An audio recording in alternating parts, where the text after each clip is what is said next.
বর্তমানে বেশিরভাগ অভিভাবকদের একটা কমন সমস্যা ফেস করতে হয়, আর তা হলো কিভাবে ছোট বাচ্চাদের ফোন আসক্তি থেকে দূরে রাখবেন। কারণ এই ফোন আসক্তির কারণে শিশুদের লেখাপড়া, শারীরিক গঠন এবং অন্যান্য অ্যাক্টিভিটি ব্যাহত হচ্ছে।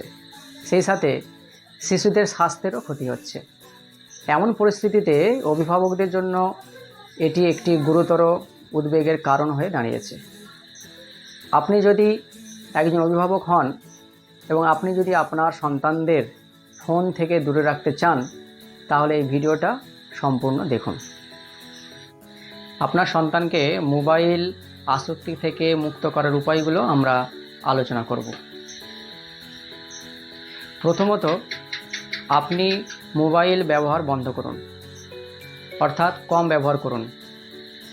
আপনি আপনার সন্তানের সামনে নিজেকে উদাহরণ হিসাবে উপস্থাপনা করুন। এরপর ফোনের কারণে কি কি ক্ষতি হতে পারে তাকে সে কথাটা বলুন। সেই সাথে নোমোফোবিয়া এবং স্বাস্থ্য ক্ষতি সম্পর্কে তার সঙ্গে খোলাখুলি আলোচনা করুন। এরপর ধীরে ধীরে ফোন ব্যবহার করা তাকে বন্ধ করুন। তবে একটি বিষয় মনে রাখবেন, হঠাৎ করেই আপনার সন্তানের কাছ থেকে মোবাইল ছিনিয়ে নেবেন না। এ ব্যাপারে আপনি ধৈর্য ধরুন, ধীরে ধীরে এই কাজটি করুন।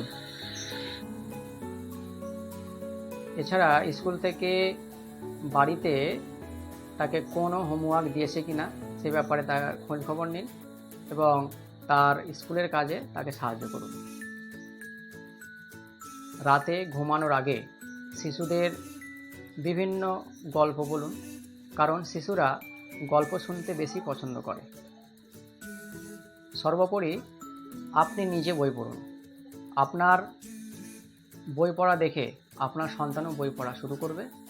এক্ষেত্রে এই পদ্ধতিটি সবচেয়ে সুন্দর একটা পন্থা। বাচ্চাদেরকে কোনো না কোনো কাজ দিয়ে তাকে ব্যস্ত রাখুন, কারণ বাচ্চাদেরকে অলসভাবে সময় কাটাতে দেবেন না। বাচ্চাদেরকে মোবাইল থেকে দূরে রাখার জন্য এই পদ্ধতিগুলো আপনি নিজে অনুসরণ করুন। দেখবেন অতি অল্প দিনের মধ্যেই আপনার শিশু এ ব্যাপারে আপনি যদি অনুসরণ করেন, তাহলে আপনার শিশুও মোবাইল থেকে দূরে রাখবেন।